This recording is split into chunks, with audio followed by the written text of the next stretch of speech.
नमस्ते दोस्तों, गोलगप्पू फिर से आ गया है। आज नवरात्रि का दूसरा दिन है और आज का दिन माँ ब्रह्मचारिणी को समर्पित है। ब्रह्मचारिणी का अर्थ है ब्रह्म यानी तपस्या और चारिणी यानी आचरण करने वाली। माँ ब्रह्मचारिणी तपस्या की देवी हैं और उनका रूप बहुत ही शांत और सौम्य है। जब माँ पार्वती ने भगवान शिव से विवाह करने का निश्चय किया तो उन्होंने कठोर तपस्या करने का फैसला किया। उन्होंने अपनी तपस्या की शुरुआत हजारों वर्षों तक फल और फूल खाकर की। फिर उन्होंने अपनी तपस्या को और भी कठिन बना दिया।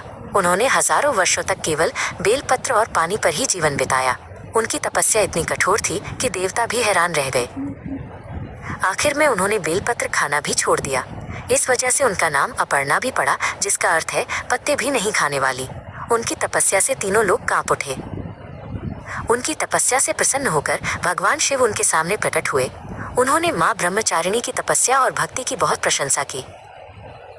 भगवान शिव ने उन्हें अपनी पत्नी के रूप में स्वीकार किया। इस तरह माँ ब्रह्मचारिणी ने अपनी कठोर तपस्या से अपने प्रेम को पाया। माँ ब्रह्मचारिणी का रूप बहुत ही शांत और सौम्य है।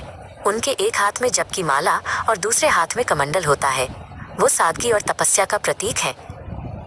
माँ ब्रह्मचारिणी की कहानी हमें सिखाती है कि जीवन में सफलता पाने के लिए धैर्य, तपस्या और दृढ़ संकल्प बहुत जरूरी है। हमें अपने लक्ष्य को पाने के लिए कभी हार नहीं माननी चाहिए।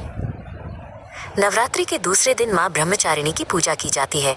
इस दिन का रंग नारंगी होता है, जो ऊर्जा और खुशी का प्रतीक है। माँ ब्रह्मचारिणी हमें सिखाती हैं कि जीवन में शक्ति और संयम से हर मुश्किल को पार किया जा सकता है। उनकी पूजा से हमें मन की शांति भी मिलती है।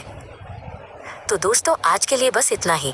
कल हम फिर मिलेंगे माँ चंद्रघंटा की कहानी के साथ। जय माँ ब्रह्मचारिणी।